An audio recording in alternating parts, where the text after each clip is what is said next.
Hi. എപ്പോഴെങ്കിലും ചിന്തിച്ചിട്ടുണ്ടോ നമ്മെ സൃഷ്ടിച്ച നമ്മുടെ നല്ല ദൈവത്തെ പറ്റി? ആ ദൈവത്തിന് നന്ദി പറയേണ്ടവരല്ലേ? ആ ദൈവത്തെ മഹത്വപ്പെടുത്തേണ്ടവരല്ലേ നാമൊക്കെ? നമ്മുടെ സാഹചര്യങ്ങൾ അനുകൂലമായാലും പ്രതികൂലമായാലും എന്നും നമ്മെ സ്നേഹിക്കുന്ന ദൈവത്തെ പ്രഘോഷിക്കാൻ കടപ്പെട്ടവരാണ് ദൈവത്തിൻ്റെ സൃഷ്ടികളായ നാമൊക്കെ.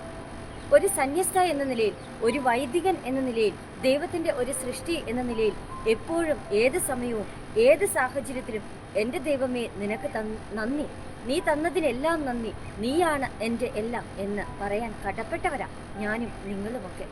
നമുക്കൊന്ന് ചിന്തിച്ചു നോക്കാം, നമ്മുടെയൊക്കെ ജീവിതത്തിൽ എന്തുമാത്രം സന്തോഷം ദൈവം തന്നിട്ടുണ്ട്. ഇനി സന്തോഷം മാത്രമല്ല, ഒറ്റപ്പെടുത്തലുകളായാലും കുറ്റപ്പെടുത്തലുകളായാലും മാറ്റി നിർത്തപ്പെടലുകളായാലും സങ്കടങ്ങളായാലും ഒക്കെ അവിടെയെല്ലാം ദൈവത്തിൻ്റെ ഒരു സ്പർശം നമുക്ക് മേലുണ്ടെന്നേ. അത് തിരിച്ചറിയാൻ നമുക്ക് കഴിയണം. എന്നിട്ട് അവിടെ നിന്ന് ഏത് സാഹചര്യത്തിലും ദൈവമേ നിനക്ക് നന്ദി എന്ന് പറയുവാൻ, എൻ്റെ ദൈവമേ നിന്നെ ഈ നാവ് കൊണ്ട് ഞാൻ മഹത്വപ്പെടുത്തുന്നു എന്ന് പറയുവാൻ നമുക്ക് കഴിയട്ടെ. സാഹചര്യങ്ങൾ അനുകൂലമായാലും പ്രതികൂലമായാലും ഞാൻ നിന്നെ രക്ഷിച്ചിരിക്കുന്നു, നിന്നെ പേര് ചൊല്ലി വിളിച്ചിരിക്കുന്നു, നീ എൻ്റേതാണ് എന്ന് പറയുന്ന ആ നല്ല ദൈവത്തെ മഹത്വപ്പെടുത്താൻ, ആ ദൈവത്തെ പ്രഘോഷിക്കാൻ, ആ ദൈവത്തിനു വേണ്ടി ജീവിക്കാൻ നമുക്ക് കഴിയട്ടെ. വചനം പറയുന്നു, ഞാൻ നിന്നെ രക്ഷിച്ചിരിക്കുന്നു, നിന്നെ പേര് ചൊല്ലി വിളിച്ചിരിക്കുന്നു, നീ എൻ്റേതാണ്.